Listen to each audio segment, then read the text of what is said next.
En la posrevolución, la prensa termina por hacerse el primer gran medio masivo. Ya no es solo ni siquiera preferentemente entre comillas información, y se instala en la intimidad de la familia dictándole proyectos y conductas. Para cada quien hay una o más secciones y suplementos. Para ella, la que entre comillas todo se merece, a condición de permanecer en la sombra. Para los chiquilines que han de aprender a seguir a pies juntillas los consejos de sus infalibles padres. Para las validades vírgenes prostitutas en ciernes, que son las jovencitas. Para los muchachos que se preparan a usufructuarlas. Y para el multifacético él, iniciado en todos los misterios, la política, la noche y la tecnología, quien así confirma su reinado. Uy, qué voz más engolada tengo. En los 1930, a la prensa se suma la Feria de Insinuaciones al oído en plena sala de esa especie de alegre pariente experto en aventuras del aparato de radio. De modo que cuando la televisión llegue, el hogar llevará décadas atravesado por el mundo exterior, hacia el cual escapa o con quien construye armarios y ventanas invisibles.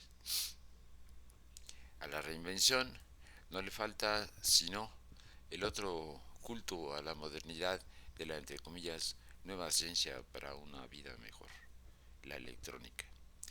Gracias a ella, empujada por el prodigioso despliegue de nuestra industria y las innovaciones de la Segunda Guerra Mundial, en los 1940 para las crecientes familias, para las crecientes clases medias y para las familias obreras privilegiadas, la vida se hace una contradictoria búsqueda de confort y apariencias. Algunas novedades no tienen sino virtudes, como el refrigerador, que al principio en el Distrito Federal estaba a la mano apenas de las antiguas colonias porfirianas de buen gusto, de las revolucionarias lomas de Chapultepec, eh, o de las menos sofisticadas pero también bollantes del Valle o Hipódromo Condesa. Ahora, con prisas, la oferta se abarata y diversifica. La excepción de la estufa de gas, que en una carrera que comienza sin ventajas, en un santiamén desaparece del mercado a las de la General Electric y demás, es también puro alivio. Otras maravillas resultan, digamos, de doble filo. Es el caso de la lavadora y la plancha, entre comillas, automática, convertidas en una necesidad por las exigencias que hacen del par de mudas de antes media docena de atildados uniformes citadinos, contribuyendo al reenclaustramiento de la ama de casa.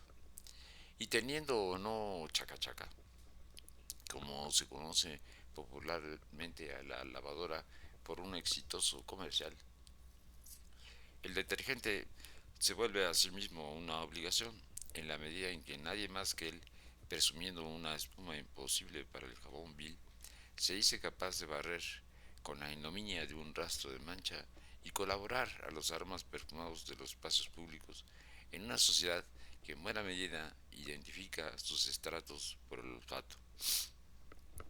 Se trata de un fenómeno ajeno al campo, que a pesar de su ya grueso aporte humano a las ciudades, sigue albergando a 2/3 de la población nacional.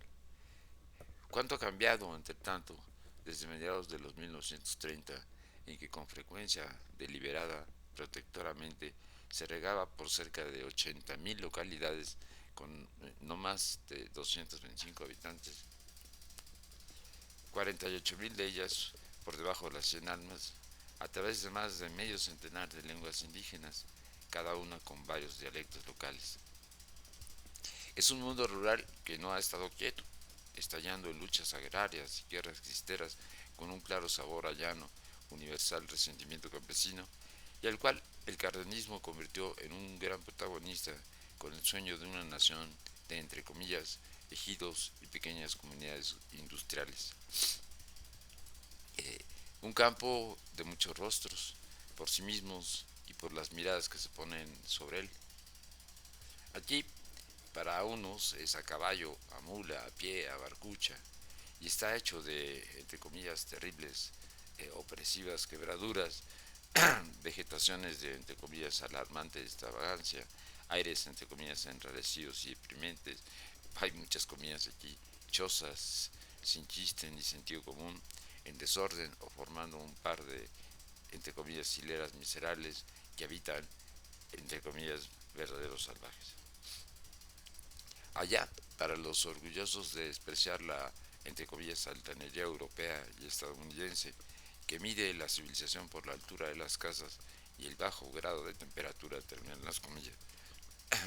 Al pie de un automóvil o un camión, el México rural aparece como magnánima exuberancia de colores, formas y aromas, juntas de, entre comillas, humildes jacales, de encantadora vista, entre comillas, descendientes de los antiguos mexicanos y de hijos del África, reunidos en una misma algarabía, y sabias prácticas como la que lleva a una celda a los borrachos para, entre comillas, dar palos a un muñeco que en la pared hay pintado, cierra, de modo de liberarse del diablo personal. En la ciudad, el moralismo, la canción ranchera, el folclorismo inducido por el Estado, los estereotipos cinematográficos, teatrales, de la carpa, la historieta, etc., le superponen rostros a esa compleja realidad. No lo hacen por mero capricho. Para el México urbano, el campo es un ser omnipresente. Si lo suplanta en su imaginario, es, antes que nada, porque lo sabe vivo y le teme. ¿Cómo medir esa vitalidad? Podríamos mirar hacia el son, esa gran variedad de tradiciones musicales con la cual el país viene narrándose desde muy pronto después de la conquista y que ahora es un producto casi exclusivamente campesino. No importa si la pastelería del Ballet de Bellas Artes, el cine y los compositores de la ciudad tratan de agotarlo apropiándoselo, de modo que en Veracruz no haya sino la bamba y en Chiapas solo marimba, atontadas y amaneras al paso, o que el jarabe se haga primero exclusiva tapatía y luego, entre comillas, baile nacional por excelencia. No importa, el son, el son renovado a fines del porfiriato y principios de la posrevolución sigue su vida y fiel a sí mismo no para de improvisar, recreando un campo inconcebible para sus tiesas representaciones citadinas. Un campo en él sensualmente juguetón y poético, el de, esa es una cita, María Terolerolé, chocolatito con pan francés. En mi casa no lo tomo porque no tengo con quién, pero si usted me lo bate. O el de, otra cita, un cuerpo que se aleja triste rumbo a las olas del mar y un pescador lo desviste y otro lo mira pasar.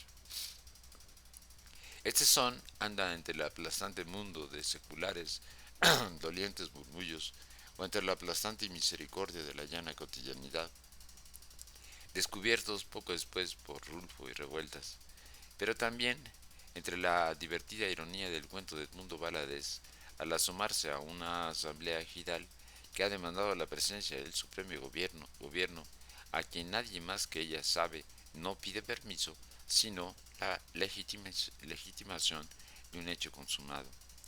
Son Méxicos rurales que permean a los urbanos, empezando por la gran capital, cuyo rico pueblerío no la cerca, sino la constituye siempre, y al cual decenas de miles de sirvientas, peones de la construcción en la fábrica, cargadores y jardineros llegan cada año sin romper con sus orígenes.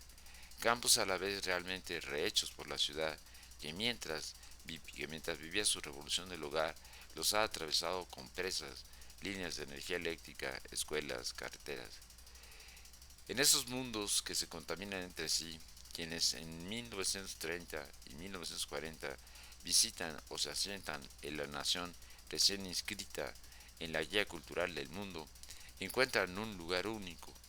Su mirada se refleja bien en las crónicas de Gustav Regler, el exiliado alemán.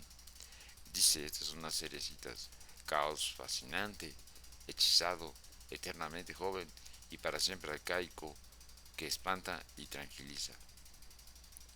No es raro, pues, que dando pie sin saberlo al despectivo lugar común de más tarde, los surrealistas aficionados a México parezcan ver aquí su poesía vuelta a París, porque lo que asalta al visitante a cada paso está como hecho de la misma sustancia de los sueños. Y esta es una cita. eh, más larga. Puede encontrarse un Ford y un poste telegráfico frente a mujeres que maceran a mano limones y piñas, o una palmera bajo la cual toca un fonógrafo, o un camión que se precipita a paso vertiginoso rozando la espuma del mar, escribe Jacques Sustel, el antropólogo. De ahí seguro el entusiasmo y la desazón de nuestros filósofos contemporáneos buscando el alma mexicana, porque para ellos no es simplemente cosa de darle a los huipiles en la chacachaca. Eso que leí forma parte de una larga serie de artículos eh, que escribí sobre la prensa durante la posrevolución, después de haberla estudiado un poco. Tuvieron gran éxito, por cierto, en una muy buena revista, eh, donde era muy, sí, donde era muy celebrado. Y eh, cuando tuve que desaparecer unos meses por hacer algo, al intentar regresar, no hablo de no hace mucho, eh, pues ya habían cambiado la dirección y ya no sabían quién era yo. Y entonces pedían, pedían derecho de piso y les dije, pues no, este, en fin, no voy a pagar derecho de piso en un sitio donde ya me prestigié, sorry. Ahora veo otra cosa que no tiene nada que ver y es ese cuaderno o blog eh, en que no me autobiografío, sino busco entre mi vida. Eh, la viñetita se llama Volver. Me miento buscándome a pocos días de nacido. No sé si los olores están o vinieron en préstamo. La cuna, si es esa, de madera que se torna, hecha es profeso, vacilando en sus pretensiones de prosperidad. Las sábanas blancas de algodón, una colcha tejida por mi abuela a lo sabio y sencillo, con sonrisas primitivas en las austeras grecas que la salpican. La cuna, cuánta soledad digo, si bien ahí nada se nombra, por más que se precise. Eh, digo otra vez, desde el escritorio, la ventana, el patio, el mediodía de donde imaginariamente me traslado. Me ve quien voltea a un lado y otro. Él sí, atravesando la ruta con sus incontables desvíos por minuto. ¿Qué sé yo? Pienso, temblando al escuchar los pasos en pantuflas de mi madre acercándose para darme el pecho. ¿Quién tiembla? ¿El de la cuna o el de pie? Que puede voltear, adelantarse a la entrada de ella con un par de pasos hasta el pasillo. Vienes en bata desde la cocina, ma. No tienes idea de que te observo y ahora la expuesta eres tú. Nunca nadie sorprendió tu intimidad así. Me vengo el temblor que despiertas en la cuna. Dormí casi 36 horas seguidas. Bueno, ese es un rasgo muy de, de mi familia de origen. Eh, no de mi jefa, que, pero sí de, de mi señor padre y de mis hermanos mayores y mía. O sea, se podía dormir una semana si uno se descuidaba. Se podía dormir una semana. Eh, ¿Y? ¿Y eso qué? Ah, bueno. Entonces no sé aquí si perdone usted, don Carl Jung, si si no soñé, si no recuerdo los sueños, eh, cosa que ya sabe usted que es muy poco frecuente en mi caso. Perdone, porque si no, si no entro, si no tengo conciencia de lo que soñé, entonces me pierdo esa parte fundamental de la vida. ¿O de qué es, don Carlos? Cuando di el paso y estoy ahora sí que ante el futuro y, y sí, ante el futuro y bueno, hasta o fundamentalmente mi estado físico mejoró por las pequeñas cosas que hago, eh, prácticas más sistemáticamente y otras. otras cosas. Bueno, paro allí en la primera de la mañana, aunque creo que no habrá